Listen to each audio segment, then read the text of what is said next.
చెప్పేసి మరొక వార్త కూడా ఇక్కడ మనం చూసుకోవచ్చు. ఆగస్టు 15 నుంచి 1.05 కోట్ల కొత్త రేషన్ కార్డుల పంపిణీ అట. సంగారెడ్డిలో సీఎం ప్రారంభం. 119 నియోజకవర్గాల్లో ఒకేసారి పంపిణీ కార్యక్రమాలట.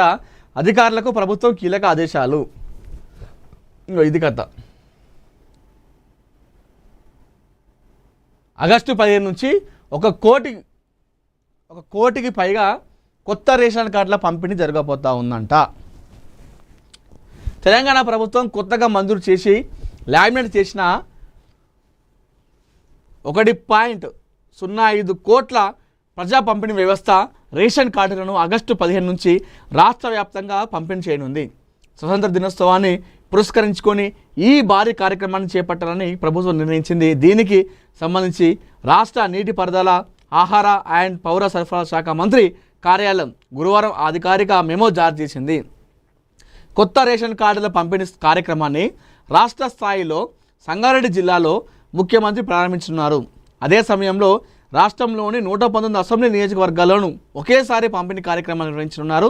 ప్రతి నియోజకవర్గంలో రెవెన్యూ డివిజనర్ అధికారి సమన్వయంతో జిల్లా యంత్రాంగం, పౌర సరఫరాల శాఖ అధికారులు ఈ కార్యక్రమాన్ని నిర్వహించనున్నారు.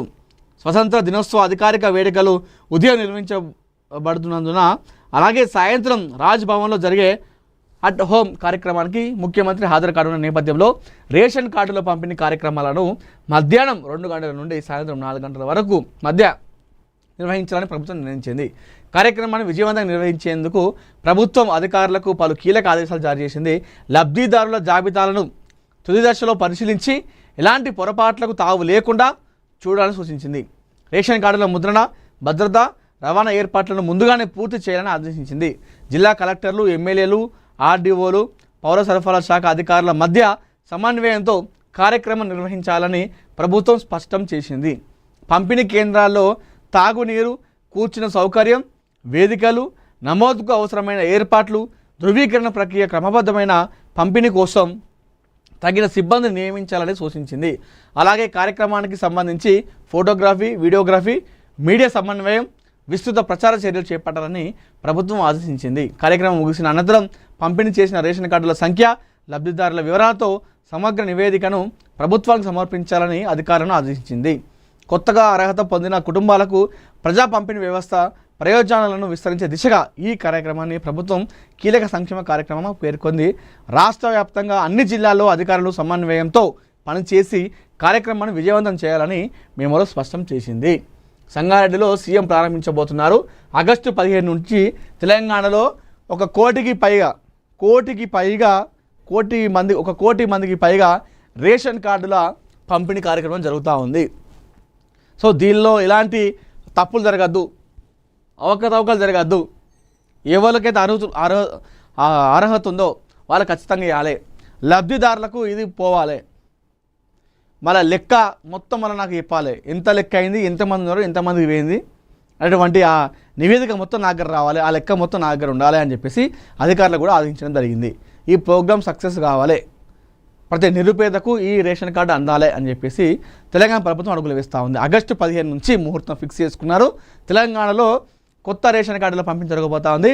ఆగస్టు 15 నాడు ఇండిపెండెన్స్ డే రోజు ఈ కార్యక్రమం తెలంగాణ వ్యాప్తంగా కూడా ఇది లబ్ధిదారులకు అందబోతా ఉంది. ఈ రేషన్ కార్డులు. శ్రీశైలానికి ఉధృతంగా వరద. 2.16 లక్షల క్యూసెక్ల ఇన్ఫ్లో. జలాశయ నీటి మట్టం క్రమంగా పెరుగుతోంది. హరీష్ రావు క్షుద్ర పూజలపై వివరణ ఇవ్వాలి. లీగల్ నోటీసులకు భయపడేది లేదు. సీఎం రేవంత్తో ఎలాంటి విభేదాలు లేవు. మహేష్ కుమార్ గౌడ్.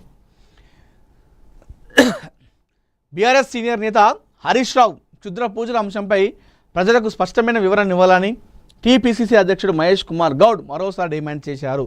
హరీష్ రావును వ్యక్తిగతంగా కించపరచలేదని, ఆయనపై తప్పుడు ప్రచారం చేయడం తమ ఉద్దేశం కాదని స్పష్టం చేశారు. అయితే మార్చి 2న తిరుచి, జూన్ 1న శివమొగ్గలోని క్షుద్ర పూజలకు ప్రసిద్ధి చెందిన ఆలయాలకు ఆయన ఎందుకు వెళ్లాలో ప్రజలకు చెప్పాలని కోరారు. గాంధీ భవన్లో గురువారం మీడియాతో మాట్లాడిన మహేష్ కుమార్ గౌడ్ తమకు మూఢనమ్మకాలతో సంబంధం లేదని, కానీ హరీష్ రావు సందర్శించిన ఆలయాలు క్షుద్ర పూజలకు ప్రసిద్ధి చెందినవని పేర్కొన్నారు. అందువల్ల ఆ ఆలయాలను ఏ ఉద్దేశంతో సందర్శించారో బహిరంగంగా వివరించాలని డిమాండ్ చేశారు. ఈ రాష్ట్రానికి ఎవరు శని, ఎవరు దరిద్రమో ప్రజలు ఎన్నికల్లోనే తీర్పు ఇచ్చారని వ్యాఖ్యానించారు. హరీష్ రావు పంపిన లీగల్ నోటీసులకు భయపడలేదని, అవసరమైతే న్యాయస్థానంలోనే పోరాడతామని స్పష్టం చేశారు. కాంగ్రెస్ సమన్వయ కమిటీ సమావేశంపై వస్తున్న ప్రచారాన్ని ఆయన ఖండించారు. ఫ్లాగ్షిప్ కార్యక్రమాల అమలుపై సమన్వయం కోసం కమిటీ ఏర్పాటు చేశామని, అందరూ కలిసి చర్చిస్తే మరింత మెరుగైన నిర్ణయాలు తీసుకునే అవకాశం ఉంటుందని చెప్పారు. సమన్వయ కమిటీకి ప్రతి అంశాన్ని ముఖ్యమంత్రి వివరించాల్సిన అవసరం లేదని పేర్కొన్నారు. పార్టీ ప్రభుత్వం వేర్వేరు కాదని, ముఖ్యమంత్రి రేవంత్ రెడ్డిని తాము గౌరవిస్తామని అన్నారు. సమన్వయ కమిటీ సమావేశంలో అందరూ స్వేచ్ఛగా తమ అభిప్రాయాలు వ్యక్తం చేశారని తెలిపారు. సమావేశం రౌండ్ టేబుల్ విధానంలో జరిగిందని, టేబుల్ ఆకారం కారణంగా ఫోటోల్లో కొందరు మధ్యలో కూర్చున్నట్టు కనిపించిందని వివరించారు. సమావేశాన్ని AICC Telangana incharge Meenakshi Natarajan protocol ప్రకారమే నిర్వహించారని చెప్పారు. తనపై ఆడియోలు వీడియోలు ఉన్నాయంటూ జరుగుతున్న ప్రచారాన్ని కూడా మహేష్ కుమార్ గౌడ్ ఖండించారు. నిజంగా అలాంటి ఆధారాలు ఉంటే బయట పెట్టాలని సవాల్ విసిరారు. కాంగ్రెస్ పార్టీలో దొంగచాటుగా ఫిర్యాదులు చేసుకునే సంస్కృతి లేదని, ఏ విషయం ఉన్నా ముఖాముఖిగానే మాట్లాడుకుంటామని అన్నారు. ముఖ్యమంత్రి రేవంత్ రెడ్డితో తనకు ఎలాంటి విభేదాలు లేవని స్పష్టం చేసిన ఆయన రోజు సీఎంతో ఫోన్లో మాట్లాడుతుంటానని, నిన్న కూడా మాట్లాడాలని తెలిపారు. కాంగ్రెస్లో అంతర్గత సమన్వయం బాగానే ఉందని, తాను సీఎం నాయకత్వంలోనే పనిచేస్తున్నానని చెప్పారు. బీజేపీ ఎంపీ ధర్మపురి అరవింద్ వ్యాఖ్యలను కూడా మహేష్ కుమార్ తప్పుపెట్టారు. అరవింద్, బండి సంజయ్ వ్యాఖ్యలకు విలువ లేదని విమర్శించారు. నాయకత్వానికి ఎత్తు ప్రమాణం కాదని, మాజీ ప్రధానిలా లాల్ బహదూర్ శాస్త్రి కూడా పొట్టిగా ఉన్నప్పటికీ దేశాన్ని సమర్థంగా నడిపారని గుర్తు చేస్తూ వ్యక్తిగత వ్యాఖ్యలు మానుకోవాలని స్తవిస్తూ పలికారు. ఇది కథ. నేను క్షుద్ర పూజలు నమ్ముతలేను, దాని గురించి మాట్లాడలేను. కానీ హరీష్ రావు పోయింది 2 టెంపుల్ కూడా, ఆ 2 ఆలయాలు కూడా ఏంటది క్షుద్ర పూజలకు చేసేటువంటి ఆలయాలట. మరి వాస్తవంగా కూడా క్షుద్ర పూజలకు చేసే ఆలయాలు అయితే మనం మామూలుగా జనరల్గా మాట్లాడుకుందాం.